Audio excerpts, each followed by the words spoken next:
debris flying everywhere.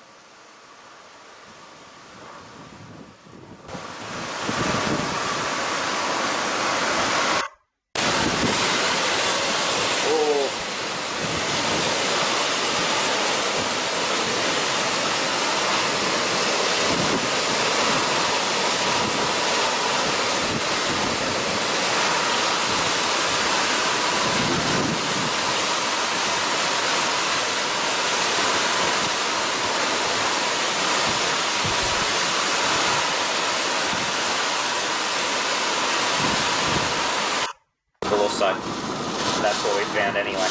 Oh. So there you go, folks. We're into the 980s. And getting hammered. And getting hammered. Completely. Oh, wow. Are we in the path of any debris? I don't know. It's going to come straight through your window if we are. Oh wow. Shit. This probably isn't the greatest spot, eh? I reckon. Zoom into it. Zoom into it. Zoom past this stuff. Yeah. Does it look awesome? Wait till you get some stuff coming towards you.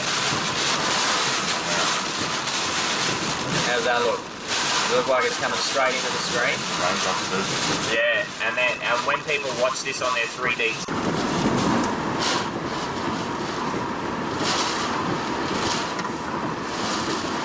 No, maybe I won't find the Kestrel anywhere. I thought I had it at my feet.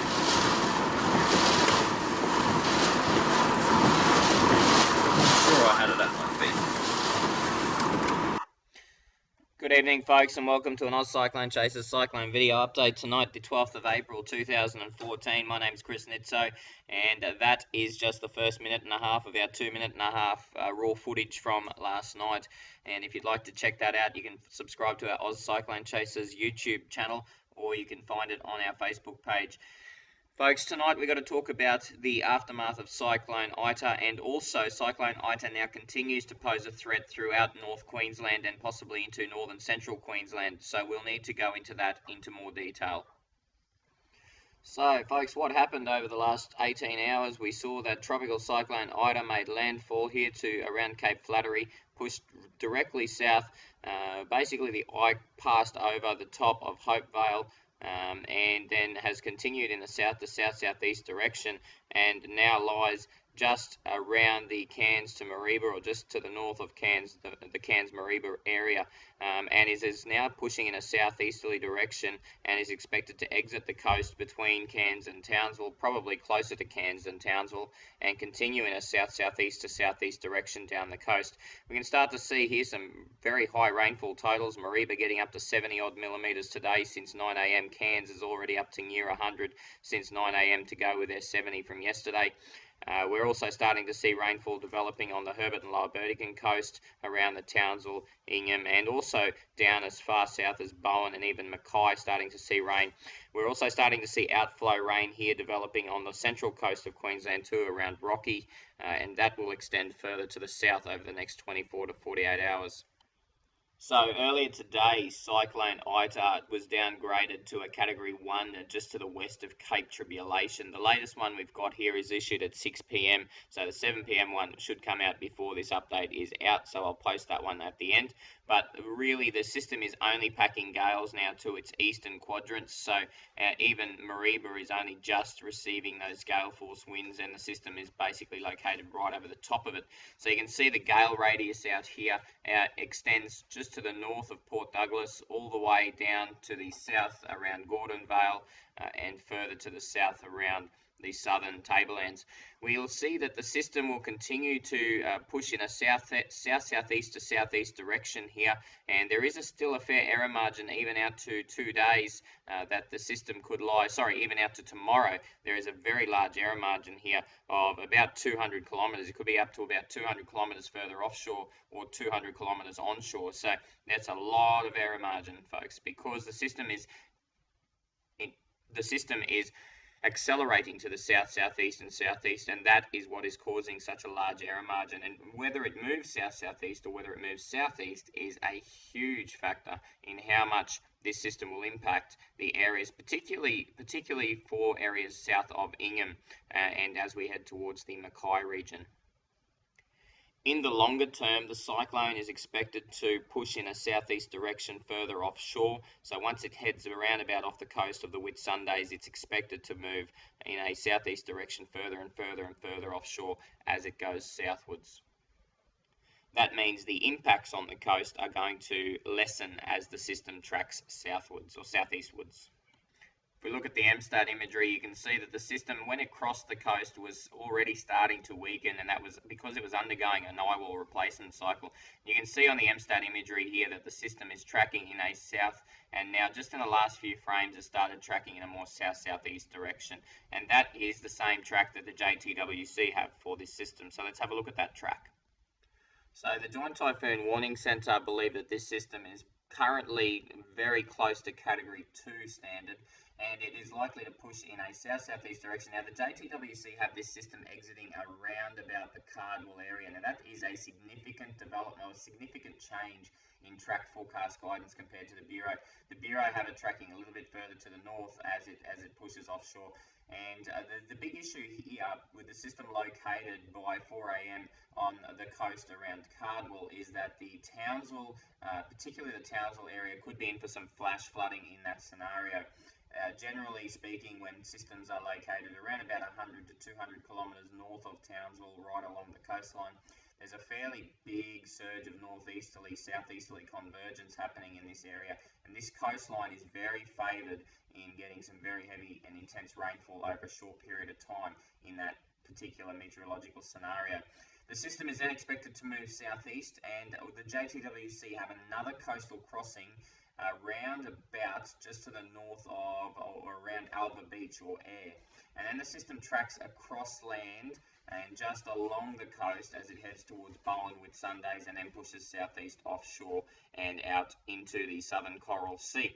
So in this next 24 to 48 hours, particularly the next 36 hours in fact, we're going to see some pretty big impacts on the coastline, according to both the JTWC and the Bureau of Meteorology tracks, but particularly the JTWC track.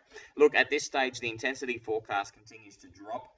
We're going to see a system that's currently the JTWC believes is a borderline Cat 2 drop to about a Cat 1, and then as it continues south-southeast, continuing to be impacted by coastline and also by an increase in wind shear.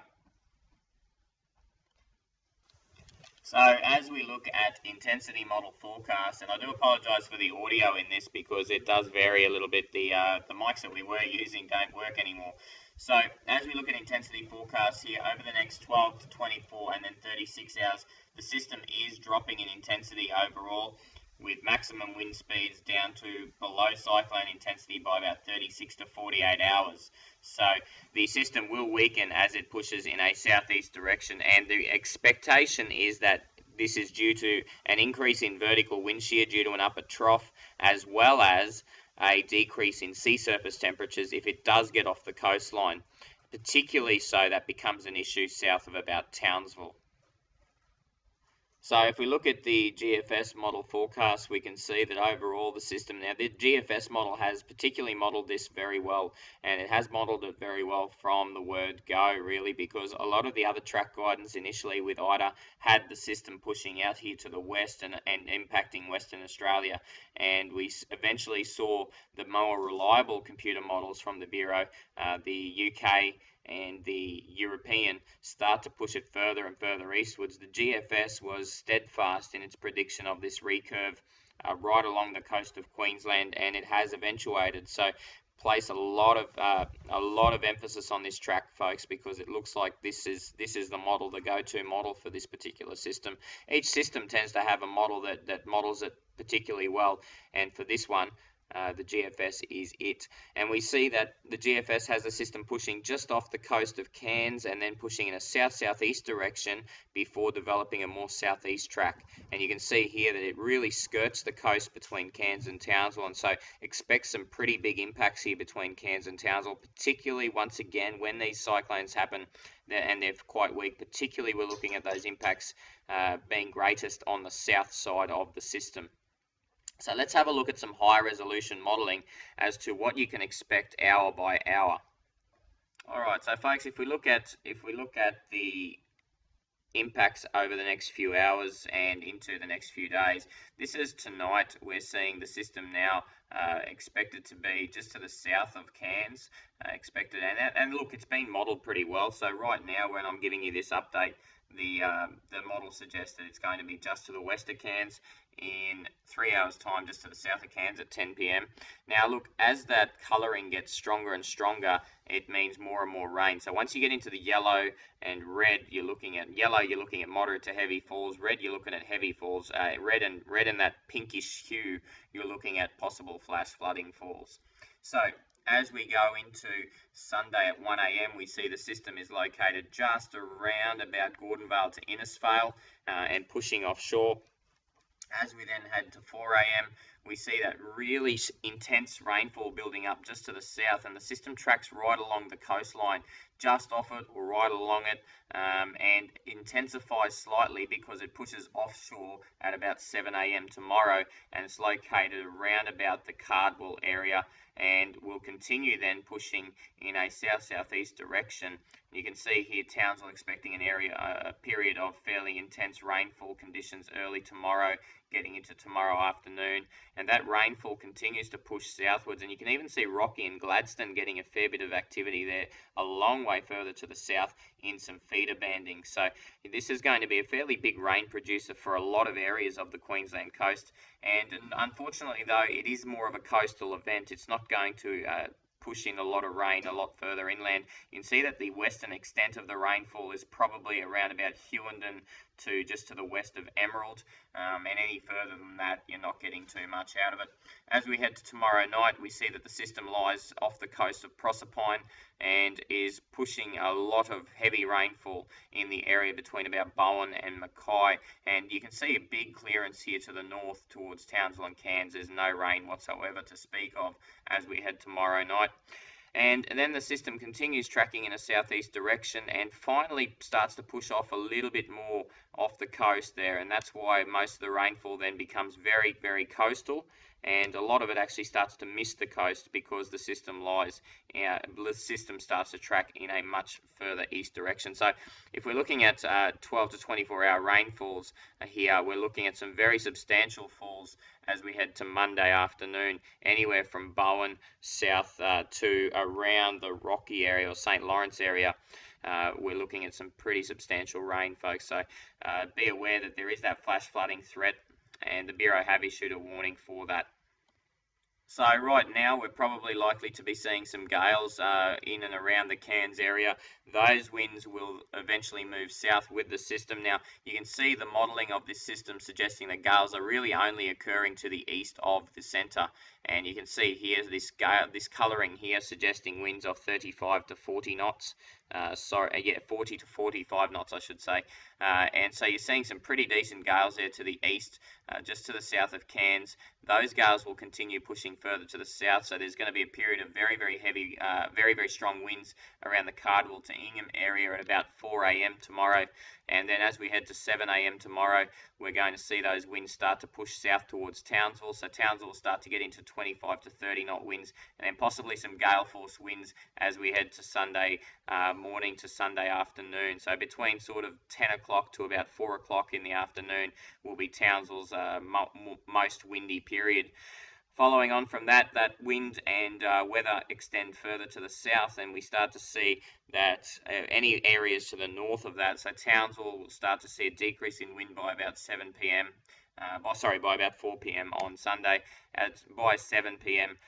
Things get quite calm in Townsville, but we still continue to see the tracking of the system being so close to the coast. We're still going to continue to see gale force winds impacting then Bowen, and eventually we'll start to impact the Mackay area.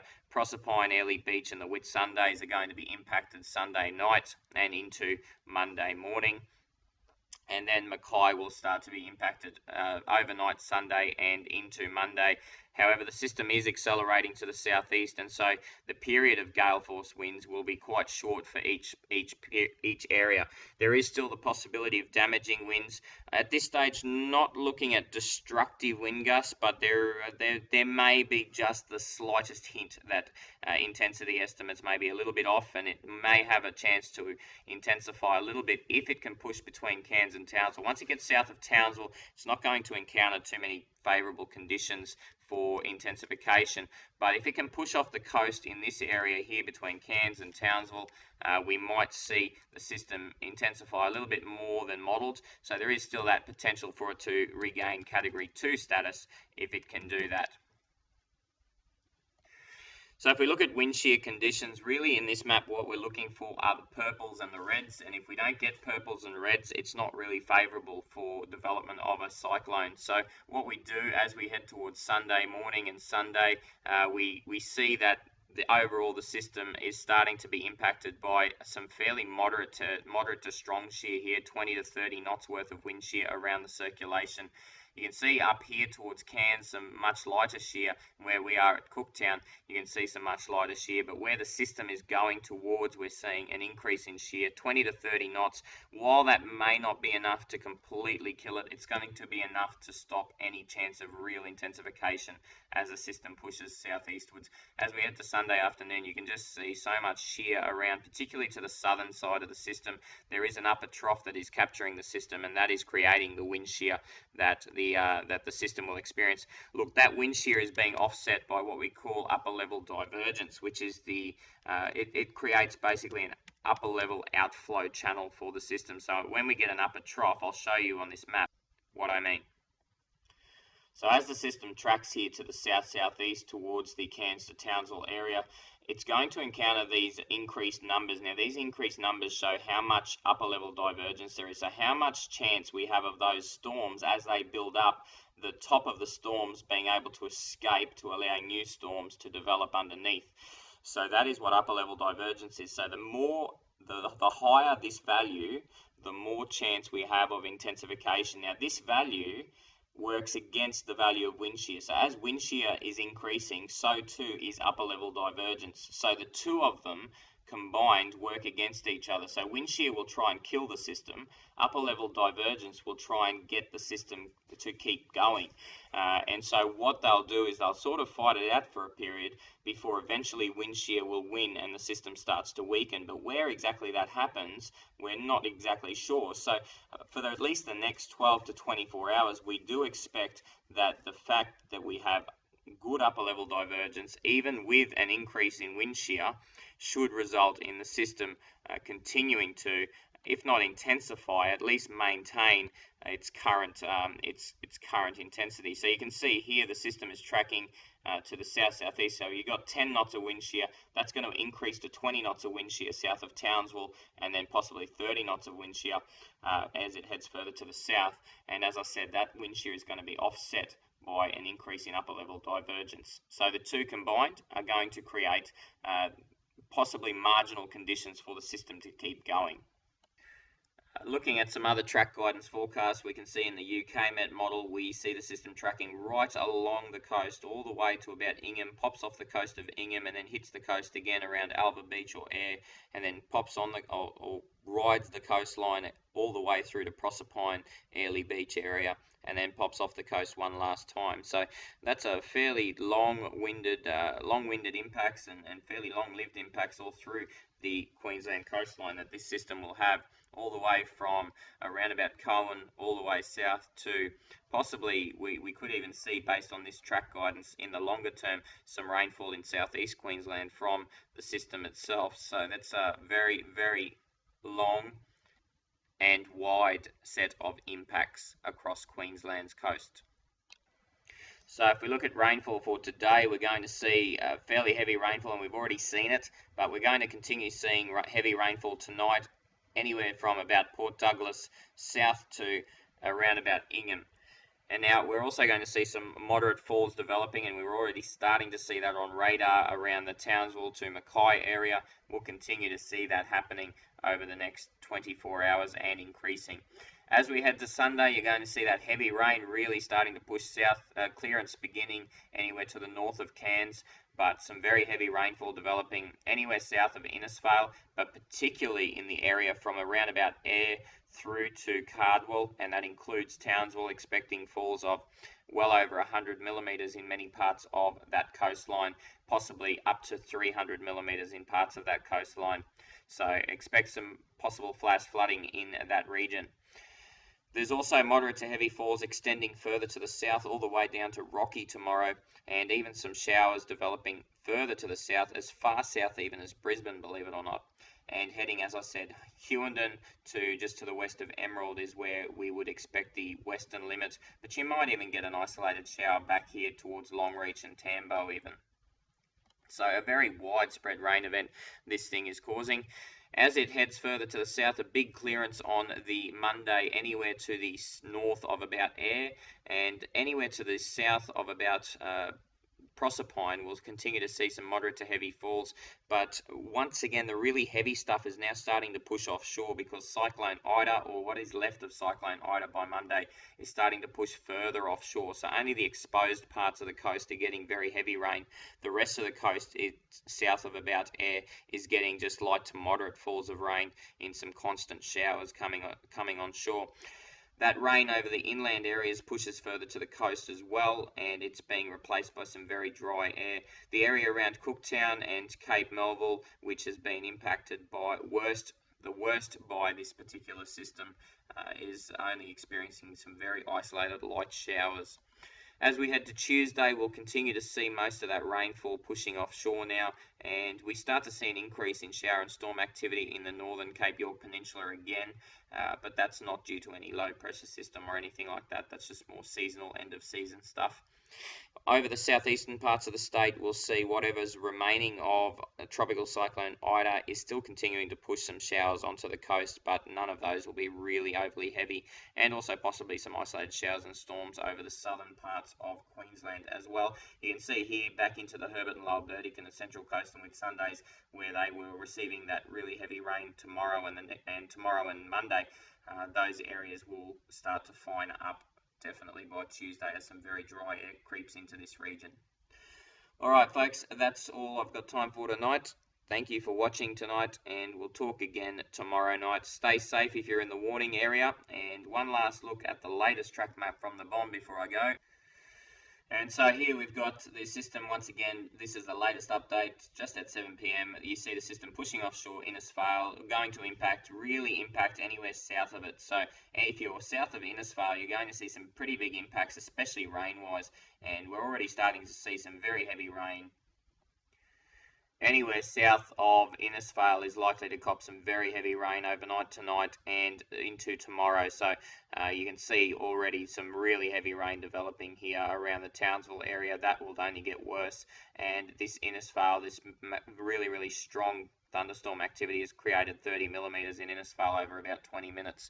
So overall, anywhere to the north of the system, you're going to see an improvement in weather and an improvement pretty rapidly. Anywhere to the south, you're going to see a deterioration pretty rapidly as the system tracks south-southeast. So stay safe if you're in the warning area, and keep listening to all the further advices from the Bureau of Meteorology at bomb.gov.au/cyclone. We'll talk again tomorrow night. Stay safe. Good night.